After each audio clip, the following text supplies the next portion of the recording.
Calculating amount of the product, इसमें हमने क्या करना है जी, एक केमिकल इक्वेशन हमें यहाँ पर दी हुई है जो कि एक केमिकल रिएक्शन को रिप्रेजेंट कर रही है, ठीक है, सिंबल्स के साथ हमने इसको रिप्रेजेंट कर दिया यहाँ पर। और इसके अंदर अगर हमें ये जो दो चीजें हैं जो आपस में रिएक्ट कर रहे हैं इनको हम रिएक्टेंट कहते हैं, और ये जो दो चीजें प्रोड्यूस हो रही है यहाँ पर इनको हम प्रोडक्ट कहते हैं। तो हम किसी एक रिएक्टेंट से या दोनों रिएक्टेंट्स की कैलकुलेशंस कुछ लेकर और प्रोडक्ट की अमाउंट को फाइंड करने के लिए इस न्यूमेरिकल में एक काम करेंगे। और यहाँ पर जैसे कि ये क्वेश्चन हमें गिवन है कि how much mass of the water H2O का पूछा हुआ है produced by complete combustion of 10 moles of methane gas, यानी कि मीथेन गैस हमें दी हुई है, उसके 10 मोल्स हमें बता दिए। और इससे पूछा गया है कि मीथेन गैस के 10 मोल्स अगर कंबस्ट यहाँ पर होंगे तो वो कितना बनाएंगे जी वाटर, उसको हमने फाइंड करना। तो यहाँ पर ऐसा करते हैं, सबसे पहले तो हम इसको बैलेंस करने की कोशिश करते हैं कि जो हमारे पास मीथेन है वो कितनी है जी, CH4, यहाँ पर कार्बन एक है और यहाँ पर भी हम देखते हैं कार्बन एक है, तो ये बैलेंस है। जबकि हम देखते हैं अगर हाइड्रोजन को देखें तो यहाँ 4 है और यहाँ पर 2 है, तो इसको बैलेंस करने के लिए हमें यहाँ पर शुरू में क्या लगाना पड़ेगा जी, एक कोफिशिएंट, और इसको हम मोल भी कहते हैं। एक मैथमेटिकल नंबर जो एक इस फार्मूला के शुरू में हम लगाते हैं ताकि हम इक्वेशन के अंदर उसके एटम की तादाद को बराबर कर सकें, उसको जी कोफिशिएंट कहते हैं। अब जैसे ही हमने यहाँ देखा हाइड्रोजन तो बैलेंस हो गया, लेकिन ऑक्सीजन जो है वो क्या है जी, हमारे पास हो गया है यहाँ पर 2 है और इस वाली प्रोडक्ट में भी 2 है, तो 4 हो गया ऑक्सीजन। तो इसको बैलेंस करते हुए यहाँ पर हमें क्या करना पड़ेगा, 2 से मल्टीप्लाई, और जब ये 2 लगा दिए तो ये जो ऑक्सीजन के नीचे छोटा सा 2 लिखा हुआ है ये इसके साथ मल्टीप्लाई होकर 4 एटम ऑफ हाइड्रोजन बना देगा। इसी तरह से यहाँ पर भी हाइड्रोजन के इस 2 के साथ ये वाला 2 मल्टीप्लाई होगा और कितने बन जाएंगे, 4 हाइड्रोजन, और यहाँ पर 4 ऑक्सीजन बन गए थे, सॉरी, और यहाँ पर 4 हमारे पास हाइड्रोजन बन गए जो कि रिएक्टेंट साइड पे और प्रोडक्ट साइड पे हाइड्रोजन को भी बैलेंस कर रहा है, और यहाँ पर ऑक्सीजन भी रिएक्टेंट साइड और प्रोडक्ट साइड पे बैलेंस हो रहा है, और कार्बन भी। तो ये हमने कर लिया कि balancing of the chemical equation, सबसे पहला स्टेप हमने यही करना है। उसके बाद हम मोल्स को देख लेते हैं कि इनकी क्वांटिटी कितनी है जी, हमारे पास नंबर ऑफ मोल्स कितने हैं। तो यहाँ पर हम देख रहे हैं इसका क्या है, 1 मोल है मीथेन का, ठीक है, और वो किसके साथ रिएक्ट करने जा रहा है जी, मोल जो है वो क्या है हमारे पास, सब्सटेंस को, किसी भी केमिकल सब्सटेंस को मेजर करने का यूनिट है। जिस तरह हम बहुत सारे कुछ भी चीज को मेजर कर रहे होते हैं, जैसे हम अगर चीनी को मेजर करना चाहते हैं या उसको मापना चाह रहे होते हैं तो हम किलोग्राम में उसको लेकर आते हैं। इसी तरह से जो मिल्क वगैरह होता है या पानी होता है तो उसको उसके लिए हम लीटर यूनिट यूज करते हैं। तो इसी तरह से केमिकल सब्सटेंस को अगर आपने मेजर करना हो तो उसके लिए हम मोल यूज करते हैं। यहाँ पर ऑक्सीजन के कितने मोल हैं जी, 2 मोल्स, ठीक है।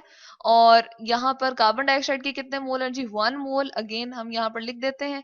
और वाटर के कितने मोल हैं जी, इस एल को हम थोड़ा सा ठीक करके लिख देते हैं। और यहाँ पर वाटर के मोल हम देख रहे हैं 2 मोल हो गए, ठीक है। तो हम कहते हैं कि यहाँ पर ये जो मोल की इनकी रेशो है यहाँ पर ये हमें समझ आ गई। इसके बाद हमने रिलेशनशिप किस किस के दरम्यान बनाना है जी, हमने मीथेन और वाटर के साथ बनाना है। तो यहाँ पर हम सबसे पहले एक इक्वेशन लिख लेते हैं एक अपनी आसानी के लिए कि हमें क्या चीज कितनी बना के दे रही है, 1 मोल ऑफ, अगर हम कहें मीथेन गैस, जिसको हमने सिंबल्स यहाँ पर लिख दिए इसके, कार्बन के लिए हमने C लिख दिया और हाइड्रोजन के लिए हमने H लिखा हुआ है।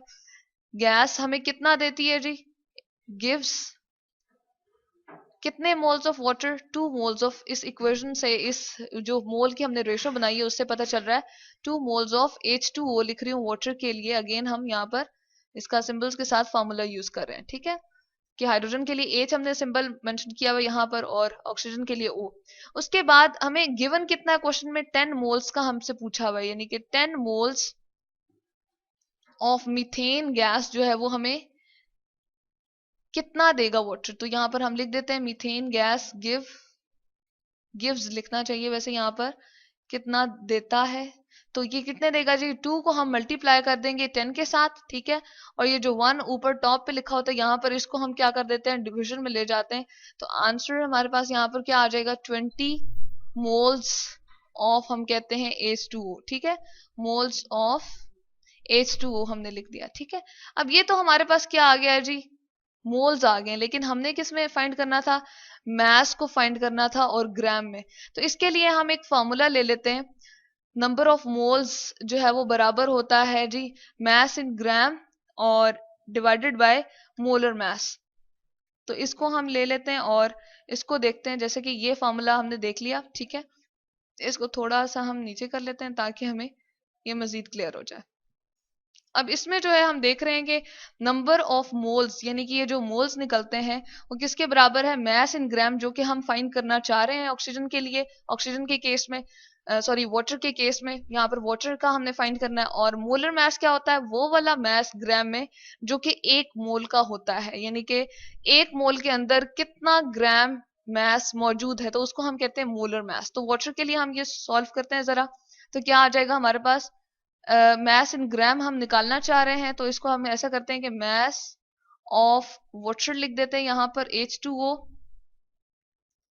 इन ग्राम हम लिख देते हैं यहाँ पर। ठीक है, जैसे ही हम ये निकालेंगे तो ये दोनों चीजें आपस में क्या हो जाएंगी, मैथ्स के रूल के अकॉर्डिंग क्रॉस मल्टीप्लाई हो जाएंगी। ठीक है, तो हम लिख देते हैं यहाँ पर नंबर ऑफ मोल्स, ठीक है, और इसको मल्टीप्लाई कर देंगे जी मोलर मैस ऑफ वाटर से। ठीक है, यहाँ पर चले हम ठीक करके लिख देते हैं एल को, मोलर मैस ऑफ। अब मोलर मैस ऑफ वाटर किस तरह से फाइंड कर सकते हैं जी, हाइड्रोजन का 1 मोल के अंदर कितना मैस होता है जी, 1 ग्राम, जबकि हाइड्रोजन यहाँ पर आपको कितने नजर आ रहे हैं, 2 हैं, तो 2 से हमें मल्टीप्लाई करना पड़ेगा। और साथ में ऑक्सीजन कितना है जी, 1 है।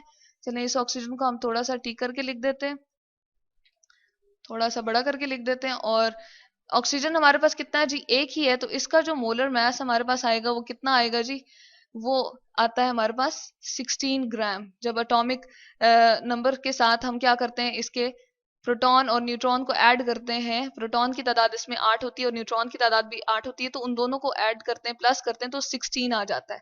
अब 16 और इस 2 को जब हम करेंगे तो मोलर मैस इसका कितना आ जाएगा जी, 18 ग्राम। ठीक है, और नंबर ऑफ मोल्स कितने हैं हमारे पास, जो ऑक्सीजन के निकले थे यहाँ पर 20 थे, तो यहाँ पर हम 20 पुट कर देते हैं। और जब इसको हम मल्टीप्लाई करके आंसर निकालेंगे जी, तो हमारे पास क्या आंसर आएगा, 18 और 20 को मल्टीप्लाई करेंगे तो 360 ग्राम्स हमारे पास। ये जी मैंने लिखा है ग्राम्स के लिए, शॉर्ट फॉर्म में लिखा है, आप इसको ग्राम भी लिख सकते हैं।